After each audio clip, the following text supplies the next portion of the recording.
안녕하세요. 30대 이혼녀예요. 그리고 제가 이렇게 오늘 타자판을 두드리게 된 이유는 제 정신 나간 시댁 이야기 좀 해보려고요. 사실 벌써 남편과 남남이 된 지는 7개월이나 흘렀고 그래서 어느 정도는 충격에서 벗어났다고 생각했는데 그래도 명절이 돌아오니까 작년 이맘때쯤이 생각나면서 제가 겪었던 그 지옥 같은 날들이 또다시 떠오르네요. 그래서 정말 마지막으로 마음 정리한다 생각하고 이렇게 제 이야기를 해보려고 합니다. 한껏 쏟아내고 나면 제 마음도 예전처럼 평화로워질까요? 남편하고는 지인의 소개로 만났습니다. 남편은 회사를 다니는 평범한 직장인이었고 저는 대학병원에서 연구원으로 근무하고 있었죠. 솔직히 말해서 소개팅에 나가기 전 남편의 사진을 봤었는데 정말이지 영 제 스타일은 아니었어요. 저는 좀 체격이 있고 곰같이 푸근한 사람을 원했거든요. 그런데 남편은 슬림하고 날쌘돌이처럼 생겼다고 해야 할까요? 하지만 지인이 저더러 실물이 훨씬 낫다며 일단 한번 만나보라고 어찌나 성하던지. 그리고 나중에서야 들었지만 남편도 제 사진을 봤었답니다. 그런데 남편은 제가 너무 마음에 들었대요. 그래서 지인한테 커피도 사주고 밥도 사주며 어떻게든 자리만 만들어달라고 부탁을 했었다고요. 일단 자리만 만들어지면 자기가 어떻게든 제 마음을 사로잡겠다면서. 아무튼 그래서 만나게 된 거예요. 하지만 아니나 다를까 처음 몇 마디를 나눴을 땐 역시 내 스타일이 아니구나 싶었습니다. 왜냐하면 서로 공통점이라곤 하나도 없는 것 같았거든요. 좋아하는 음식이나 영화 그런 것도 전혀 달랐고. 그런데 그런 저희가 통한 건 다름 아닌 운동이었어요. 남편은 다른 운동은 별로 좋아하지 않는데 유일하게 종종 즐기는 게 등산이라대요. 그리고 저는 남편에 비하면 다양한 운동을 즐기는 편이었는데 등산만큼은 제대로 해본 적이 없었지요. 혼자서 산을 오른다는 게 왠지 걱정도 되고 길이라도 잃을까 무서워서 말이에요. 그런데 제가 이런 이야기를 하자 남편은 자기 말로는 자기가 별명이 날다람쥐일 정도로 산에서는 날아다닌다며 언제 한번 같이 가자고 한껏 너스레를 떠는데 실제로 등산 실력이 어떤지를 떠나서 제 앞에서 익살스럽고 너스레를 떠는 그 모습이 마음에 들었어요. 그래서 조만간 등산 한번 같이 가자는 남편의 말에 못 이긴 척 좋아요 했던 게 부부의 연으로 이어질 줄은 몰랐네요. 남편도 저도 각자 일로 바쁘다 보니 데이트는 일주일에 한 번 그것도 산에 오르내리는 게 전부였어요. 그리고 그 정도로 같이 할 시간이 짧다 보니 서로 힘들고 지치는 이야기보다는 좋은 얘기, 재밌는 얘기를 주고받는 일이 대부분이었죠. 그리고 솔직히 그때는 그게 서로에게 유익한 일이라고 생각했습니다. 가뜩이나 회사 생활을 비롯해 여러 가지 일로 받는 스트레스가 이만저만이 아니었는데 같이 있을 때만큼은 그렇지 않았으니까요. 하지만 이혼까지 해본 제가 느낀 건 늘 서로 웃고 지낸다고 좋은 것만은 아닌 것 같아요. 가끔은 싫은 소리도 오가고 다퉈보기도 하고 여러 가지 면을 미리미리 겪어봤어야 했는데 사람이 원래 예상치 못한 상황에서 본 모습이 나온다고들 하잖아요? 그렇게 치면 남편이나 저나 둘 다 결혼 전 서로의 본 모습을 보여줄 기회가 너무 많이 부족했다 싶거든요. 결혼 당시 시댁으로부터 받은 도움은 없어요. 시댁 형편이 썩 좋지가 않았거든요. 그리고 일단 분명히 말해두건데 저는 신경 쓰지 않는데 그럼에도 불구하고 사람들은 제가 부모님이 안 계시다 하면 처음부터 뭔가 불안한 표정으로 저를 보더라고요. 안쓰러워하는 표정도 있고 어딘가 모난 구석이 있진 않을까 하고 살피는 표정도 있고 솔직히 유쾌하진 않지만 20살 이후로 워낙 자주 겪어서 소위 인이 배겼다고 하죠? 제가 딱 그랬어요. 그리고 적어도 나는 다른 사람한테 부모님은 살아계신지 재산은 있는지 그런 거에 관심을 갖지 말자고 생각하게 되었죠. 그래서 남편이 아버지가 안 계시다 했을 때 별로 신경 쓰지 않았어요. 다만 아버님이 돌아가신 뒤 가세가 기울어 집에 돈이 없다는 이야기를 할 때는 그래도 내 처지가 나은가 하는 유치한 생각이 들긴 하더라고요. 저는 어머니가 돌아가시면서 아파트 한 채랑 어느 정도 재산은 남겨주고 가셔서 그렇게 먹고 사는데 큰 걱정은 없었으니까요. 어머니가 남겨주신 아파트는 아버지의 도움 없이 어머니가 오롯이 혼자 일궈내신 재산이었어요.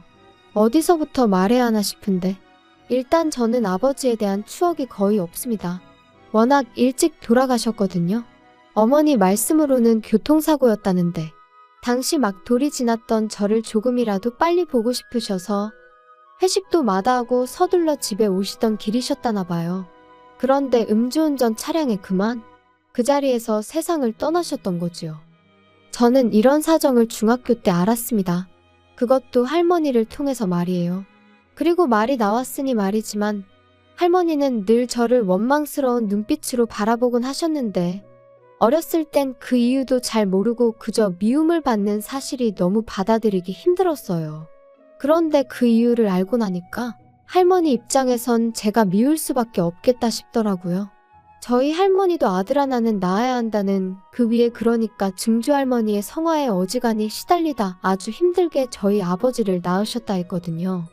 그런데 하나뿐인 아들이 손녀를 보러 가다 세상을 떠났으니 내 잘못도 아닌데라는 억울함과 나만 없었더라면 하는 죄책감이 한데 뒤엉켜 참으로 오랫동안 저를 힘들게 했어요.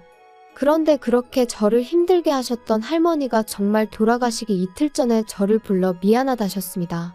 그 소리를 듣고는 얼마나 울었는지 몰라요. 그래도 미안하다 소리는 들었네라는 안도감과 동시에 이제 할머니를 어떻게 원망해야 하나, 원망할 수도 없게 하고 가시네 하는 황당함 때문에요. 아무튼 아버지가 돌아가시고 이후로 저희 어머니는 무슨 일이든 닥치는 대로 하셨어요. 설거지, 건물 청소 그런 건 뭐 기본이었고요. 마늘밭이 돈을 많이 준다 해서 거기 가셨다가 아주 생으로 알느라 몇 날 며칠 꼼짝을 못 하신 적도 있지요. 그리고 그렇게 벌어서 마련하신 집이 지금 제가 살고 있는 이 33평의 아파트입니다. 처음에 이 집에 들어왔을 때 환하게 웃으시던 어머니의 얼굴이 지금도 얼마나 선명한지 몰라요. 그래서 제가 다니는 직장에서 거리가 좀 있긴 해도 제 입장에선 파는 건 말도 안 되는 일이었지요. 그런데 남편이랑 결혼 이야기가 나오자 남편이 먼저 제 아파트 이야기를 꺼내며 거기서 신혼살림을 차리는 건 어떻냐대요. 그리고 저는 고민할 것도 없이 싫다고 했어요. 당시 남편도 돈이 있다고 했고 저도 돈이 있었으니 그 돈에 대출을 더해 새로 집을 구하면 되는 상황이었고 무엇보다도 그저 제 아파트는 비워두고 싶었어요. 제 마음 기댈 곳이 필요한 날 친정이다 생각하고 찾고 싶었거든요. 게다가 진작에 이런 이야기는 몇 번이나 남편하고 나눴던 차였기에 뜬금없이 신혼살림을 거기다 차리자 하는 남편이 어이가 없었죠.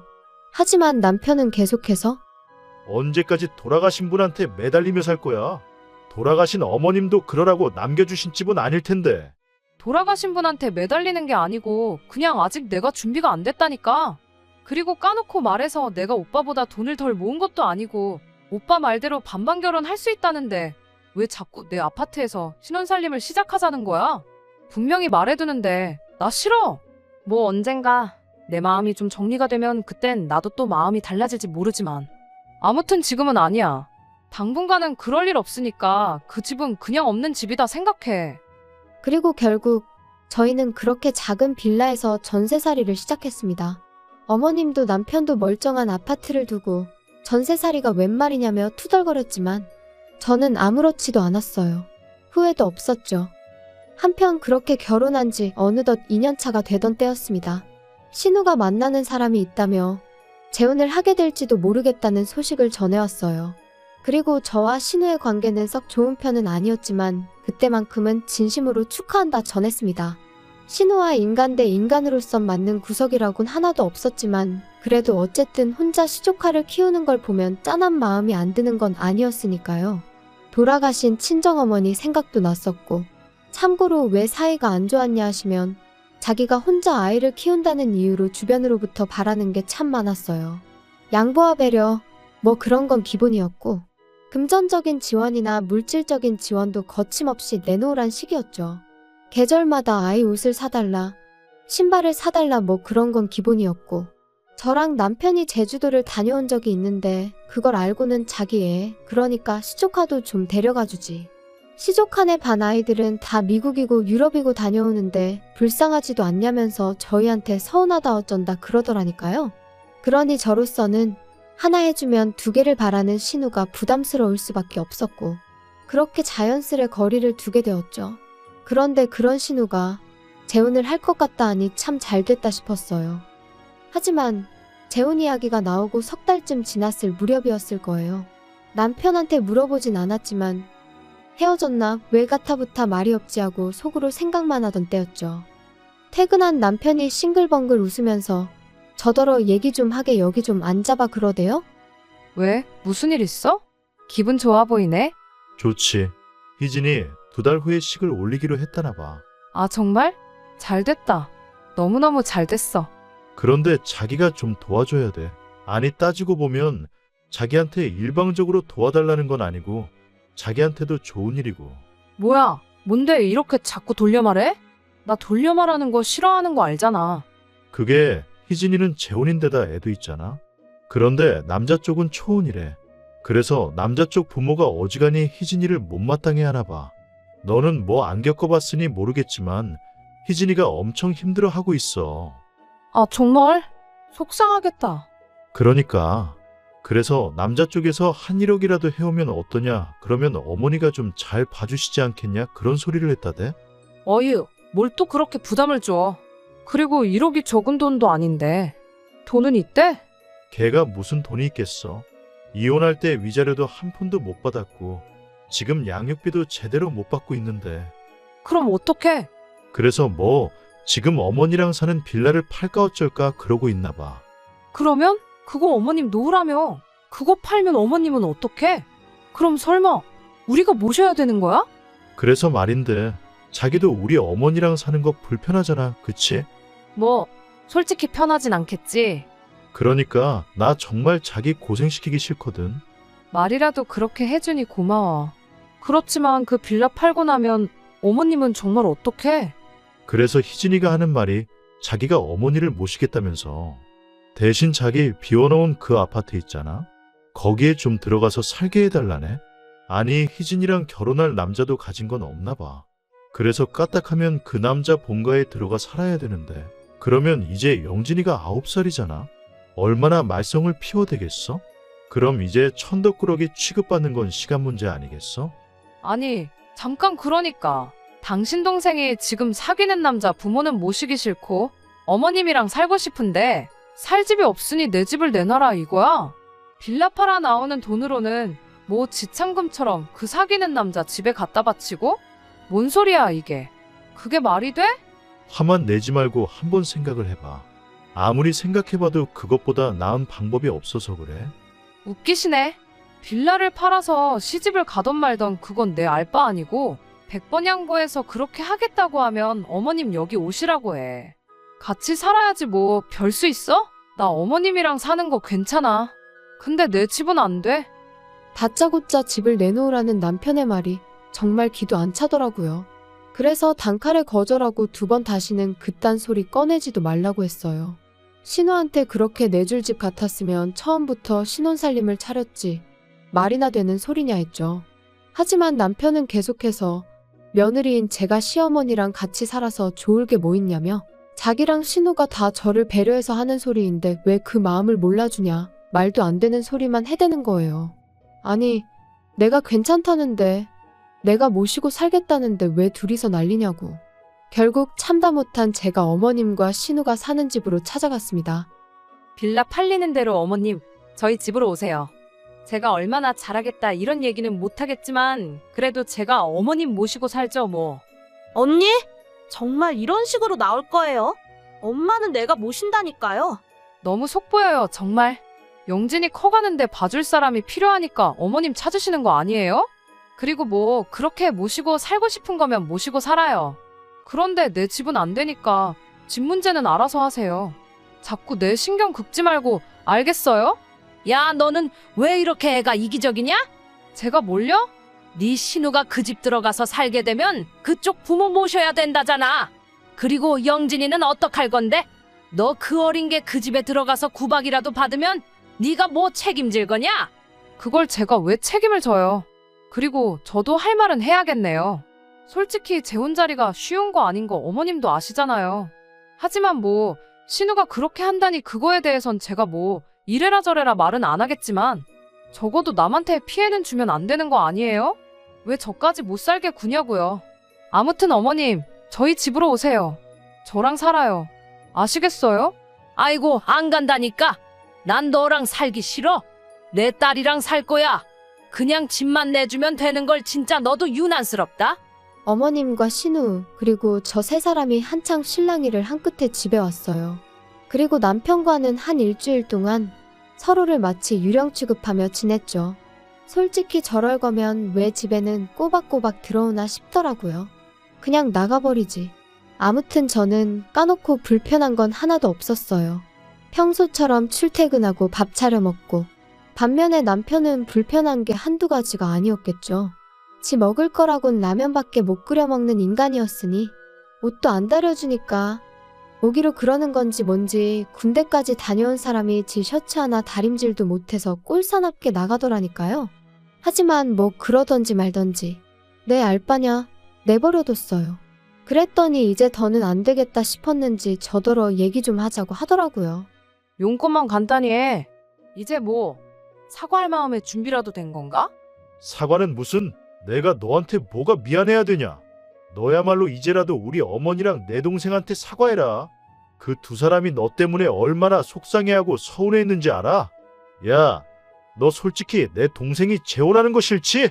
싫어서 지금 회방 놓는 거지? 아니 이건 또 무슨 소리야. 내가 왜 신우 재혼을 방해하니? 재혼을 하든 삼혼을 하든 사혼을 하든 난 상관없어. 단지 내 집을 왜 탐내냐 이거야. 그리고 어머님을 내가 모시겠다는데 도대체 뭐가 문제야? 밖에 나가서 아무나 잡고 물어봐.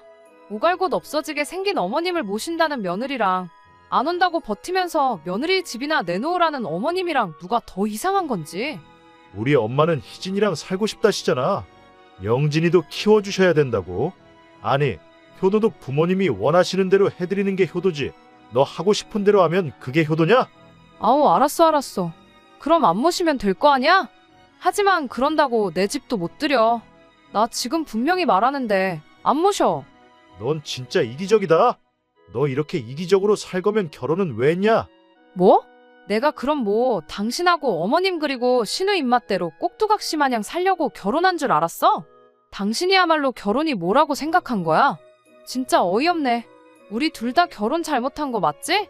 그래, 이쯤에서 갈라서자고. 그리고 결국 허무하게도 그렇게 저희의 짧은 결혼 생활은 막을 내리게 되었습니다.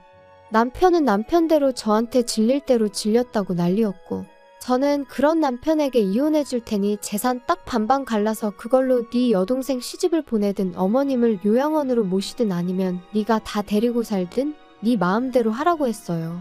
이번에 어떻게 잘 넘어간들 다음에라고 제 아파트 넘보지 않을 거라는 보장도 없고, 솔직히 제가 벌어서 산 아파트면 그래 좋은 게 좋은 거다 하고 신혼살림부터 아예 거기서 차렸을지도 몰라요.